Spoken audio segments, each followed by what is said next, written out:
Welcome back to Pastor Emilie's Story Hour. We're reading The Woman in White by Wilkie Collins. This is Part 3, Chapter 4. The heat had been painfully oppressive all day, and it was now a close and sultry night. My mother and sister had spoken so many last words and had begged me to wait another 5 minutes so many times that it was nearly midnight when the servant locked the garden gate behind me. I walked forward a few paces on the shortest way back to London, then stopped and hesitated. The moon was full and broad in the dark blue starless sky, and the broken ground of the heath looked wild enough in the mysterious light to be hundreds of miles away from the great city that lay beneath it. The idea of descending any sooner than I could help into the heat and gloom of London repelled me. The prospect of going to bed in my airless chambers and the prospect of gradual suffocation seemed in my present restless frame of mind and body to be one and the same thing. I determined to stroll home in the purer air by the most roundabout way I could take, to follow the white winding paths across the lonely heath, and to approach London through its most open suburb by striking into the Finchley Road, and so getting back in the cool of the new morning by the western side of Regent's Park. I wound my way down slowly over the heath, enjoying the divine stillness of the scene, and admiring the soft alternations of light and shade as they followed each other over the broken ground on every side of me. So long as I was proceeding through this first and prettiest part of my night walk, my mind remained passively open to the impressions produced by the view, and I thought but little on any subject. Indeed, so far as my own sensations were concerned, I can hardly say that I thought at all. But when I had left the heath and had turned into the by-road, where there was less to see, the ideas naturally engendered by the approaching change in my habits and occupations gradually drew more and more of my attention exclusively to themselves. By the time I had arrived at the end of the road, I had become completely absorbed in my own fanciful visions of Limmeridge House, of Mr. Fairley, and of the two ladies whose practice in the art of watercolor painting I was so soon to superintend. I had now arrived at that particular point of my walk where 4 roads met: the road to Hampstead, along which I had returned, the road to Finchley, the road to West End, and the road back to London. I had mechanically turned in this latter direction, and was strolling along the lonely high road, idly wondering, I remember, what the Cumberland young ladies would look like, when, in one moment, every drop of blood in my body was brought to a stop by the touch of a hand laid lightly and suddenly on my shoulder from behind me. I turned on the instant with my fingers tightening round the handle of my stick.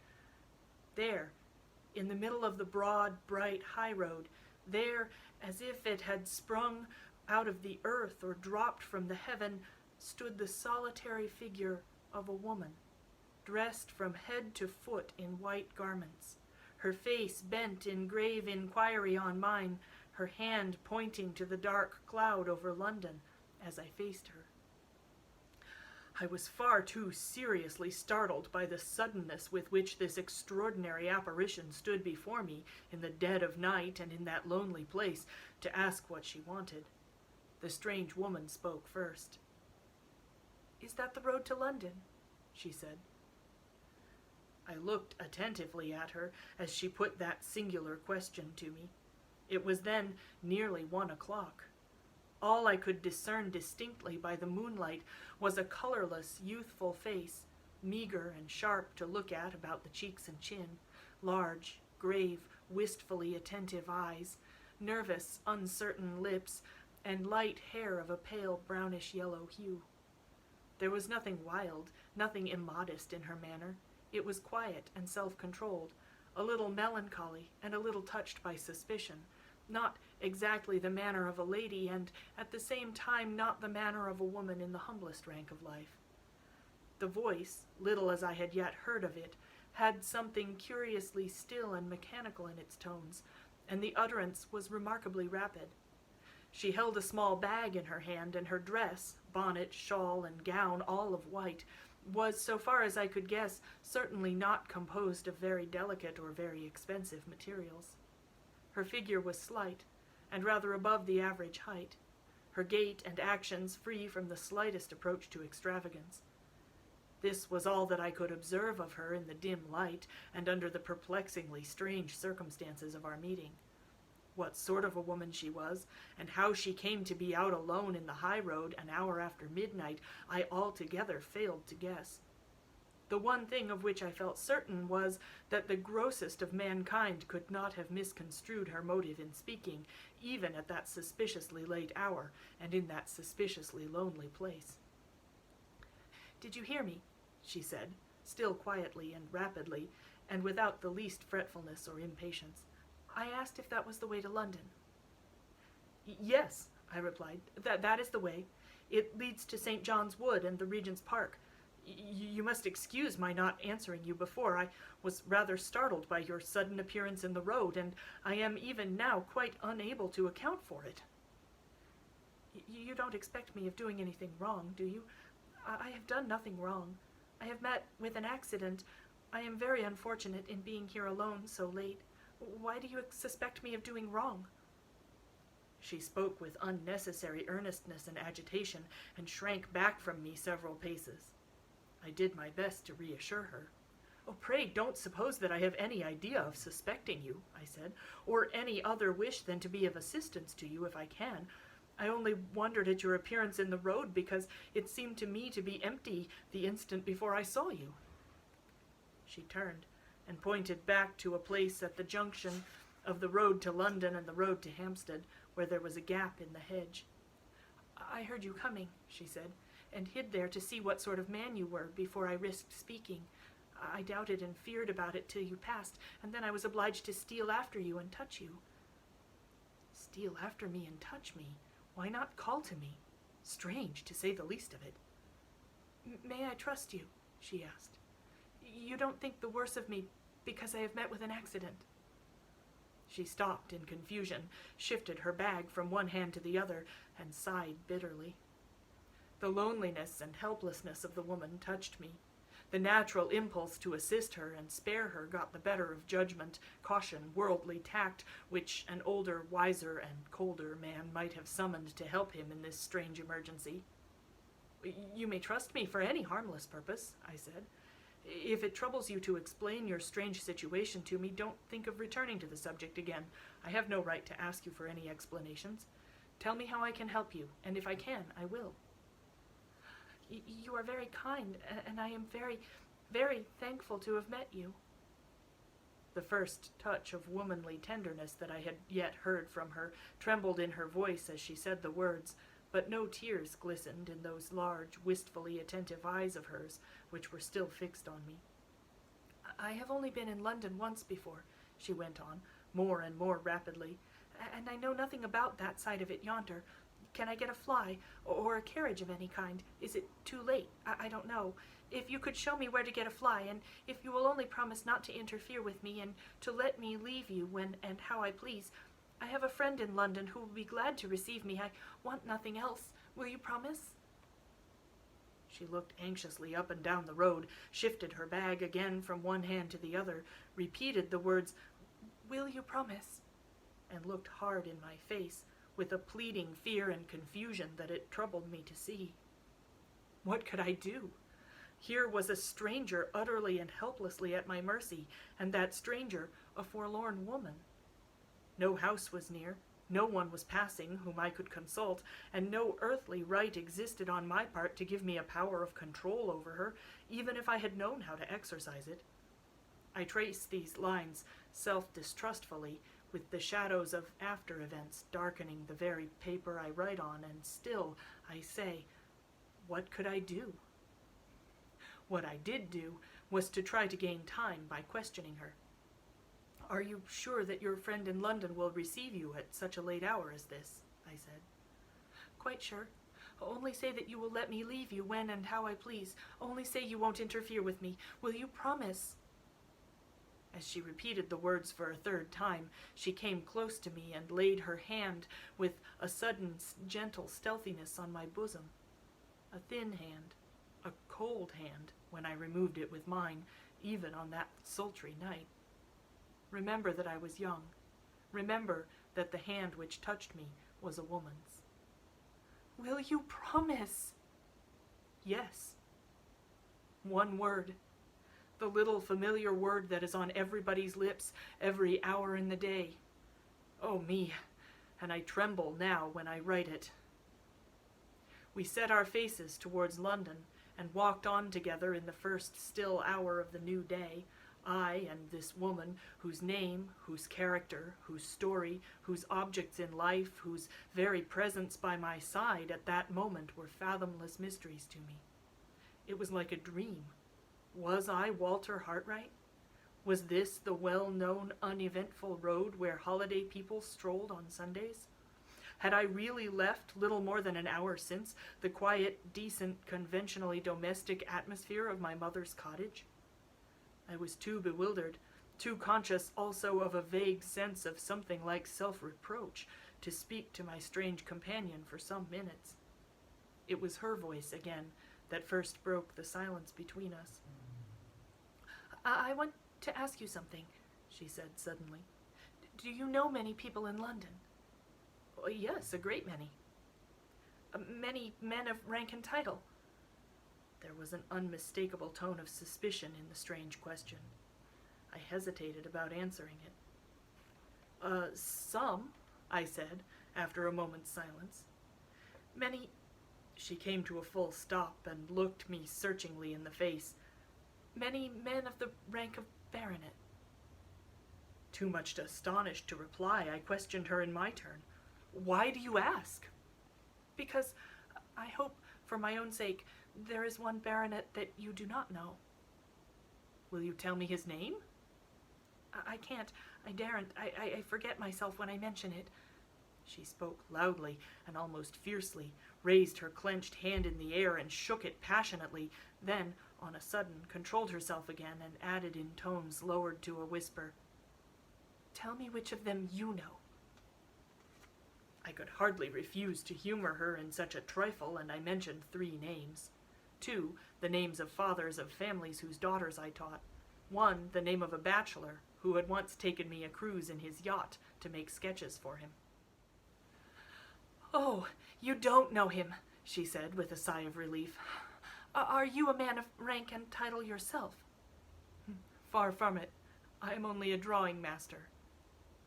As the reply passed my lips, a little bitterly, perhaps, she took my arm with the abruptness which characterized all her actions.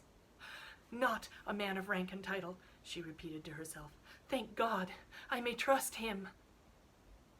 I had hitherto contrived to master my curiosity out of consideration for my companion, but it got the better of me now. "I am afraid you have serious reason to complain of some man of rank and title," I said. "I am afraid the baronet, whose name you are unwilling to mention to me, has done you some grievous wrong. Is he the cause of your being out here at this strange time of night?" Don't ask me. Don't make me talk of it," she answered. "I'm not fit now. I have been cruelly used and cruelly wrong. You will be kinder than ever if you will walk on fast and not speak to me. I sadly want to quiet myself if I can." We moved forward again at a quick pace, and for half an hour at least not a word passed on either side. From time to time, being forbidden to make any more inquiries, I stole a look at her face. It was always the same, the lips close shut, the brow frowning, the eyes looking straight forward, eagerly and yet absently. We had reached the first houses and were close on the new Wesleyan College before her set features relaxed, and she spoke once more. "Do you live in London?" she said. "Yes." As I answered, it struck me that she might have formed some intention of appealing to me for assistance or advice, and that I ought to spare her a possible disappointment by warning her of my approaching absence from home. So I added, "But tomorrow I shall be away from London for some time. I am going to the country." "Where?" she asked. "North or south?" "North, to Cumberland." "Cumberland," she repeated the word tenderly. "Oh, I wish I was going there too. I was once happy in Cumberland." I tried again to lift the veil that hung between this woman and me. "Perhaps you were born," I said, "in the beautiful lake country." "No," she answered. "I was born in Hampshire, but I once went to school for a little while in Cumberland. Lakes? I don't remember any lakes. It's Limmeridge Village and Limmeridge House I should like to see again." It was now my turn to stop suddenly. In the excited state of my curiosity at that moment, the chance reference to Mr. Fairley's place of residence on the lips of my strange companion staggered me with astonishment. "Did you hear anybody calling after us?" she asked, looking up and down the road affrightedly the instant I stopped. "Oh, no. I was only struck by the name of Limmeridge House.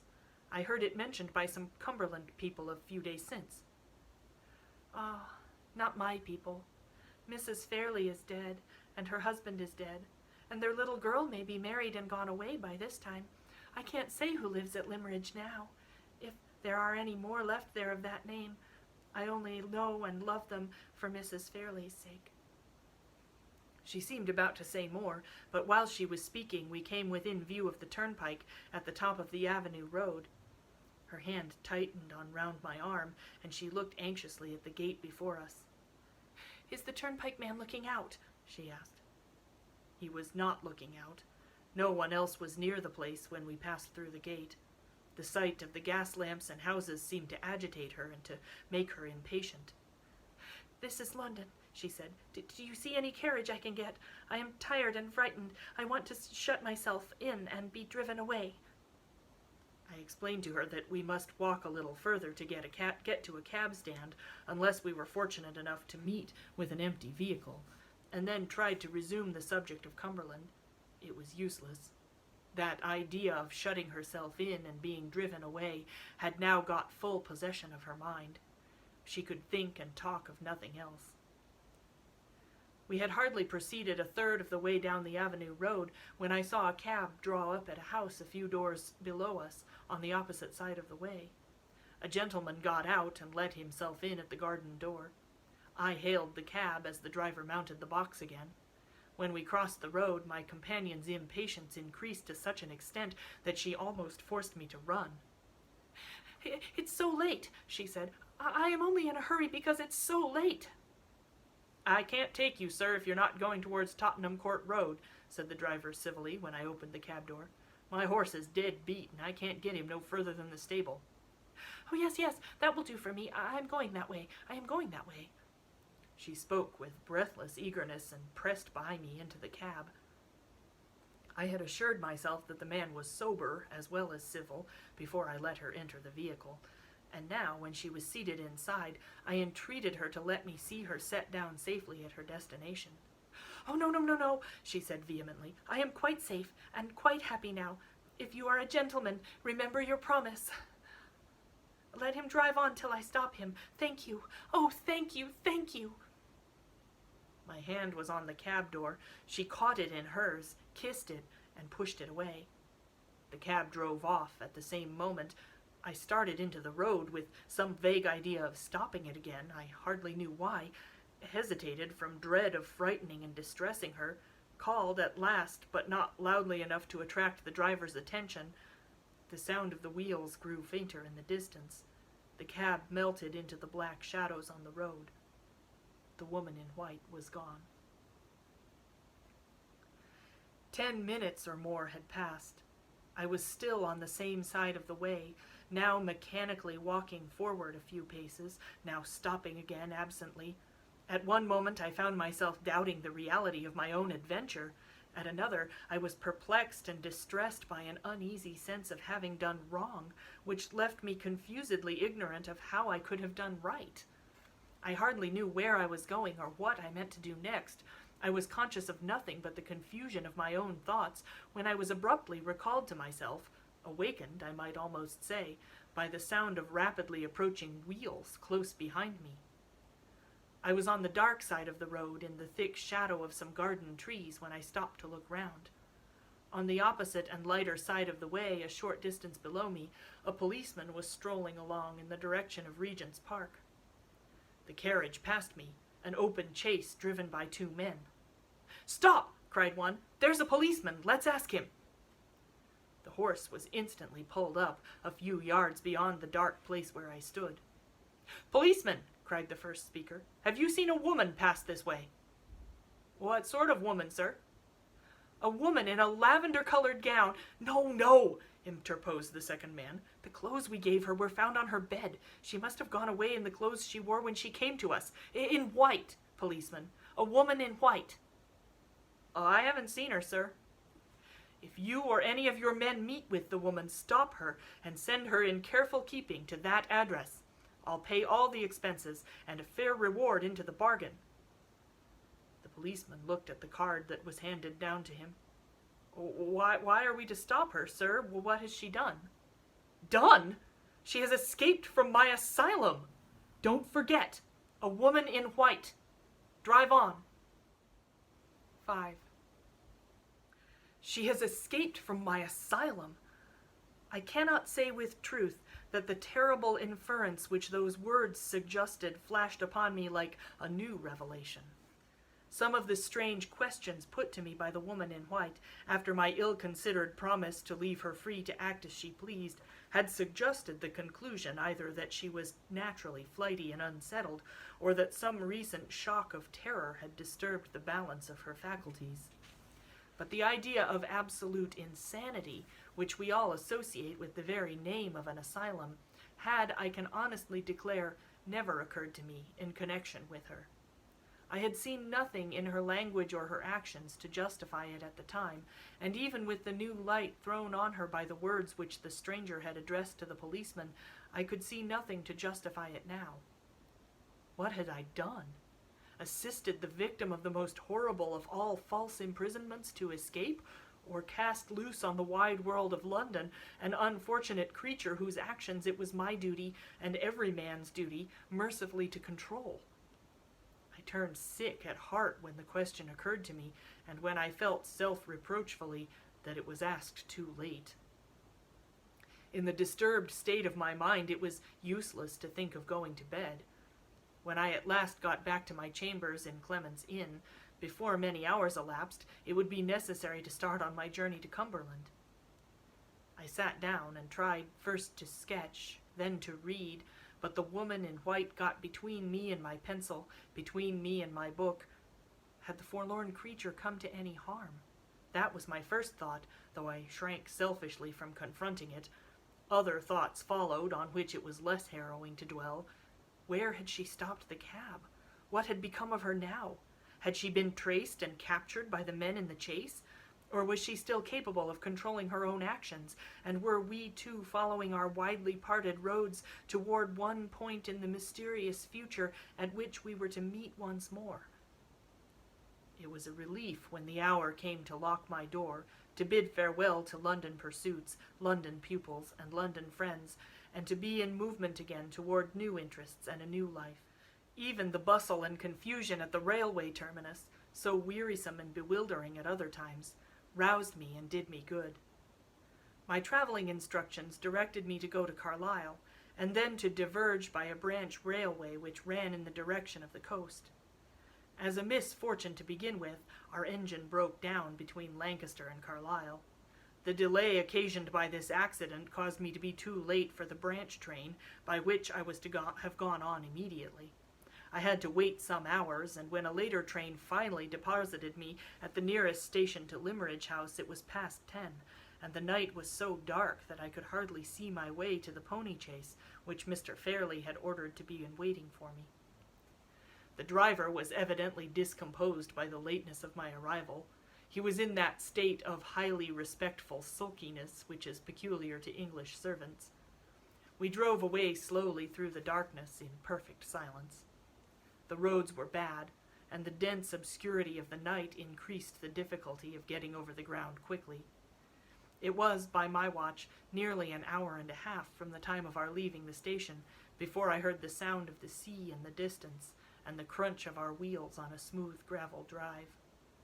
We had passed one gate before entering the drive, and we passed another before we drew up at the house. I was received by a solemn manservant out of livery, and was informed that the family had retired for the night. and was then led into a large and lofty room where my supper was awaiting me, in a forlorn manner, at one extremity of a lonesome mahogany wilderness of a dining table. I was too tired and out of spirits to eat or drink much, especially with the solemn servant waiting on me as elaborately as if a small dinner party had arrived at the house instead of a solitary man. In a quarter of an hour I was ready to be taken up to my bedchamber. The solemn servant conducted me into a prettily furnished room and said, "Breakfast at 9 o'clock, sir," looked all round him to see that everything was in its proper place, and noiselessly withdrew. "What shall I see in my dreams tonight?" I thought to myself as I put out the candle. The woman in white, or the unknown inhabitants of this Cumberland mansion? It was a strange sensation to be sleeping in the house like a friend of the family, and yet not to know one of the inmates, even by sight. Come back tomorrow for the next installment.